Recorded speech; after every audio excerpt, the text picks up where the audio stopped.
Damos paso a Héctor Brotons, director del estudio jurídico Brot-Sambert, licenciado en Derecho por la Universidad de Alicante y especialista en Derecho Penal, Salud Pública, Derechos Humanos y Políticas sobre Cannabis. Además, es miembro y portavoz de la Junta Directiva del Observatorio Europeo del Consumo y Cultivo de Cannabis y asesor jurídico de otras asociaciones, de otras organizaciones de la sociedad civil. Asesora a partidos políticos, ha publicado y colaborado en la redacción de diferentes libros sobre cannabis y ha coordinado la propuesta de ley de cannabis medicinal y terapéutico eh, por el Cannabis Research Institute. Ha participado también en las diferentes ediciones de la Comisión de Estupefacientes de la ONU y en la última edición en el plenario en representación del Observatorio, GEMAF y otras organizaciones de usuarios terapéuticos. Abogado por la desfiscalización del cannabis, extensión del cannabis medicinal, la regulación del autocultivo. Héctor, cuando quieras, puedes empezar. Muchas gracias. Hola, buenas tardes a todos. ¿Se me escucha? ¿Se me ve? Sí, perfectamente, Héctor. Bueno, en primer lugar, agradecer a los organizadores, al Observatorio Europeo del Cultivo y Consumo del Cannabis, de ahora en adelante Observatorio Europeo del Cannabis, por resumir, a ICERS y a la Unidad de Política de Drogas de la Universidad de Cataluña. También a todos los oyentes, a todos los participantes y vamos a todas las personas que han hecho posible este congreso tan necesario e importante. Poco me queda que decir después de tan profusos e interesantes ponentes, pero bueno, lo intentaré. Yo voy a hablar de la ley que en teoría materializa todas estas ansias y todos estos anhelos de que se haga justicia y se respeten los derechos fundamentales y que se cuida a las personas que con patologías encuentran en el cannabis una solución. Voy a intentar hacer un análisis sobre la actualización o un análisis actual de aquella ley que hicimos y que se publicó en julio del 2019, que no va a cambiar mucho del análisis que hicimos en su momento, porque la preveíamos necesaria en aquel momento y porque los motivos que existían en aquel momento siguen existiendo a fecha de hoy y se hacen tal vez más acuciantes, ¿no? Porque ya han pasado 3 años sin que los usuarios terapéuticos y medicinales tengan una solución. En su momento se optó por la realización de una ley medicinal y terapéutica, aunque el posicionamiento del Observatorio Europeo del Cannabis era el de una regulación integral y lo sigue siendo. Hemos de decir que esa regulación integral cumpliría con los objetivos de accesibilidad que se pretende con la propuesta de ley medicinal que finalmente se presentó. Y los motivos por los cuales se presentó esa propuesta medicinal fue por una cuestión de oportunidad en un primer momento, dado, por un lado, porque derivado de la acción de incidencia política que realizaba el observatorio, así como otros agentes de la sociedad civil, se preveía que el abordamiento de la cuestión del cannabis, después de una ronda de contactos con todos los partidos políticos, iba a ser desde esta perspectiva,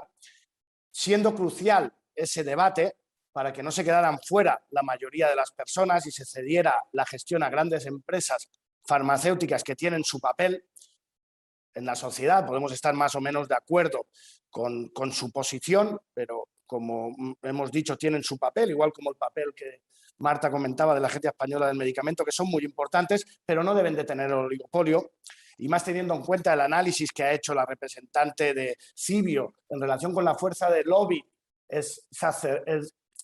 exacerbada que tienen en nuestro país frente a otros países, como puede ser el caso de Alemania, haciendo perder derechos a la sociedad civil y, por lo tanto, incluso que esa propuesta de cannabis medicinal pudiera ser un paso atrás, que pusiera reglas y que impidiera, como en cierta manera está pasando de forma paradójica, que conforme avanza una regulación oficial retrocede o aumenta la represión y, por lo tanto, retrocede la accesibilidad al cannabis material, como está pasando en los últimos momentos, entendiendo, no sabemos si tiene relación, pero posiblemente sí. Por lo tanto, para compensar esa excesiva importancia, entendíamos que era muy importante que sobre la mesa hubiera un papel, una propuesta concreta. También por una cuestión por otro lado, de humanidad, asumiendo la realidad de que quien sufre por una falta de regulación del cannabis o quien sufre más por esa falta de regulación son los usuarios terapéuticos y, por lo tanto, habría que, digamos, sacrificar determinados aspectos para conseguir aspectos o logros más nobles desde el punto de vista más prioritarios, mejor dicho. Esta ley tiene como piedra angular las personas, en concreto las personas usuarias de cannabis por motivos médicos y terapéuticos, y en concreto la regulación del autocultivo individual y colectivo. También se optó por una ley ya en aquel momento, hace 3 años,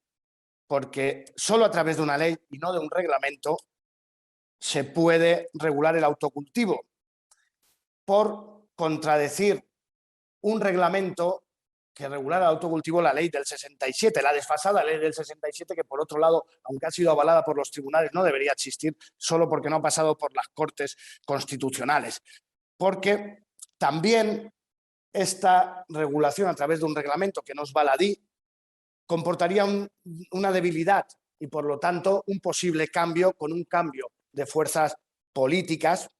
remitiéndome en todo lo demás en esta cuestión a lo comentado por el compañero César, que ha hablado expresamente sobre esa cuestión. Los motivos de la regulación pues vienen a ser los mismos. Temas estrictamente de salud. Seré breve porque quien ha tenido que hablar sobre eso ya lo ha hecho, debiendo estas cuestiones servir. Una ley, aunque sea una cuestión de juristas, debe estar basada en una realidad científica. Y los estudios científicos dicen y hablan de esa realidad de tratamiento, de posible tratamiento de un amplio número de enfermedades, lo que entra dentro del concepto de evidencia científica, como ha explicado Juan Carlos Bouso, y que además, en la que además se discrimina al cannabis con respecto a otros medicamentos. Y en concreto, también existen estudios científicos sobre los formatos, vamos a decir, más naturales, la flor, los aceites y las tinturas, que comentaba Kenshi en su exposición. Y relacionada con esto, cabe traer a colación lo que han comentado también los expertos, la importancia del efecto séquito, la confianza en la naturaleza y no la posición del hombre muchas veces que nos lleva a desastres, como por ejemplo el cambio climático, creyéndose que está por encima de lo que la naturaleza en sus combinaciones mágicas nos ha aportado. Otro concepto que hay que tener en cuenta en relación con la salud es la calidad de vida, importante parámetro también que, aunque no sea la salud, en sentido estricto, tiene una relación totalmente directa y ya digo, sobre eso ya han hablado los expertos. La terapia del propio cultivo, lo que supone que uno pueda cultivar su propia medicina y sobre lo que también hay estudios científicos, y también hay que tener en cuenta el autocuidado que se presupone a quien produce su propia medicina. Nadie se va a intoxicar, o por lo menos nadie lo va a intentar, siendo esto una de las excusas y los argumentos que se utilizan en contra del autocultivo, que ¿quién lo controla? Pues ¿quién lo va a controlar mejor? Que quien, por ejemplo, lo cultiva, en el caso de los alimentos, siguiendo unos patrones de cultivo ecológico. Es decir, es paternalismo y precisamente ahí está uno de los errores de base y de fondo de estas regulaciones, que además tampoco cuidan como un padre, porque al final se mezclan otros intereses. Las encuestas, la realidad social, hablan de un 90% aproximadamente de gente que está a favor de una regulación del cannabis medicinal. En las encuestas de la sociedad civil hay una mayoría a favor de la regulación del autocultivo, una mayoría aplastante. Pero es que este 90% a favor de la regulación del cannabis medicinal viene derivado de una encuesta del Centro de Investigaciones Sociológicas, un organismo del Estado, que, por otra parte, estoy totalmente seguro que si dentro de la pregunta se hubiera desgranado la posibilidad de autocultivo, también hubiera superado la mayoría de votos o de opiniones a favor. También hay que tener en cuenta la experiencia de las asociaciones de usuarios, la experiencia que incluso ha comentado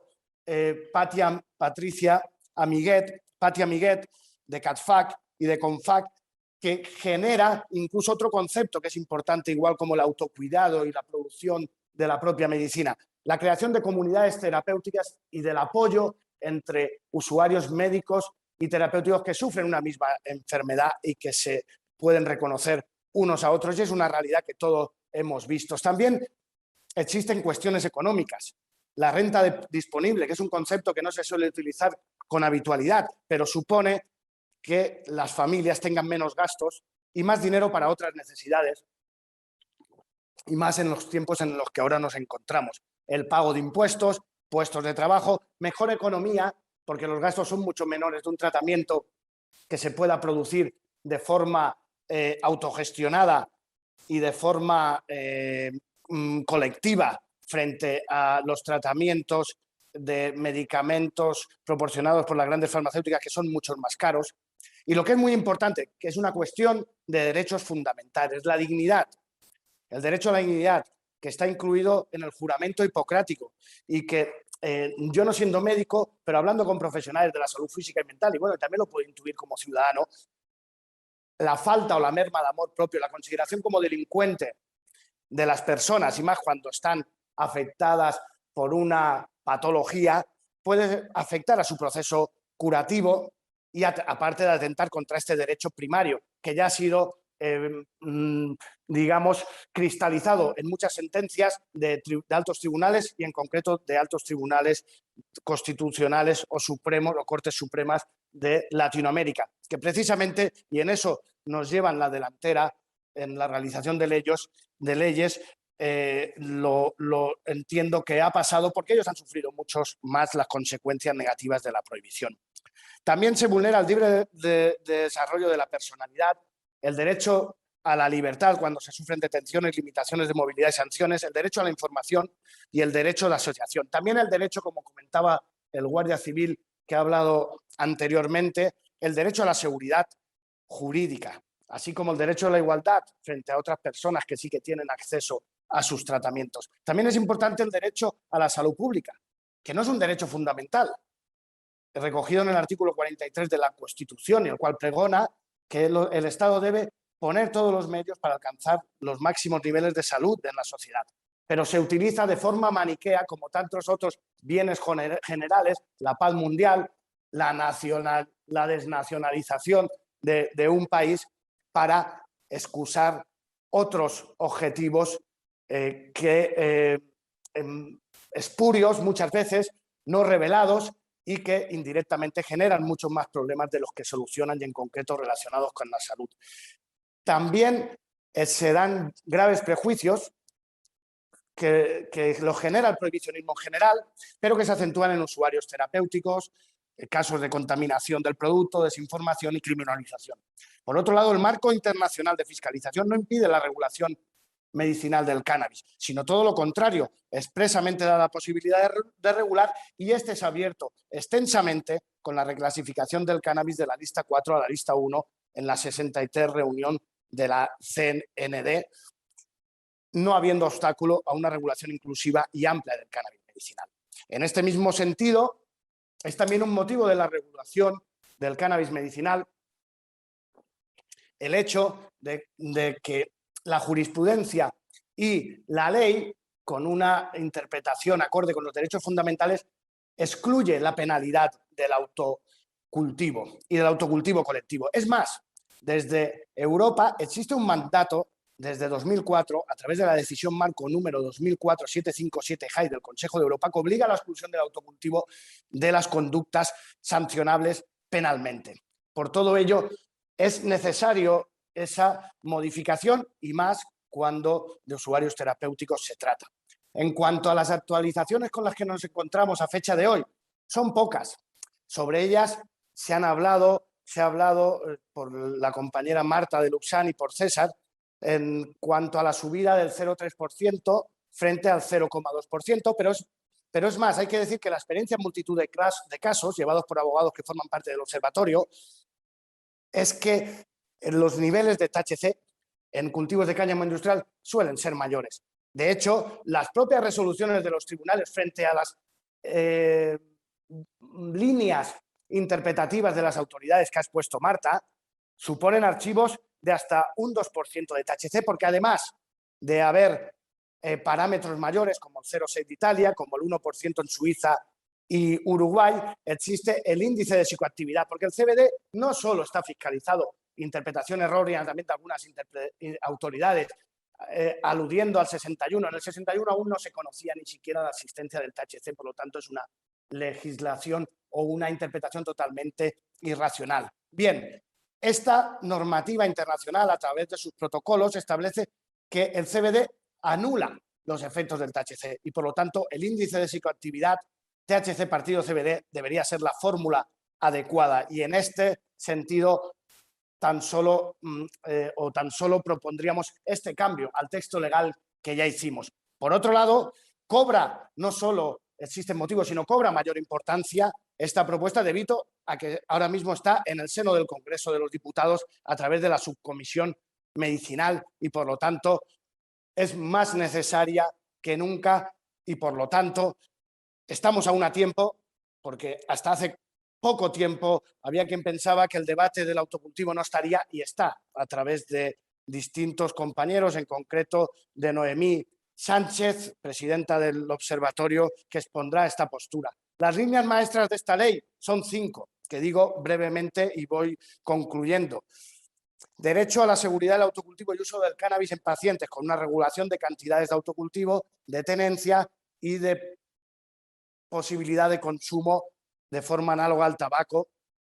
en la vía pública. El segundo es establecer un organismo estatal especializado que controle y gestione todas aquellas actividades relacionadas con el cannabis. El tercero, reglamentar la concesión de licencias a aquellas empresas o profesionales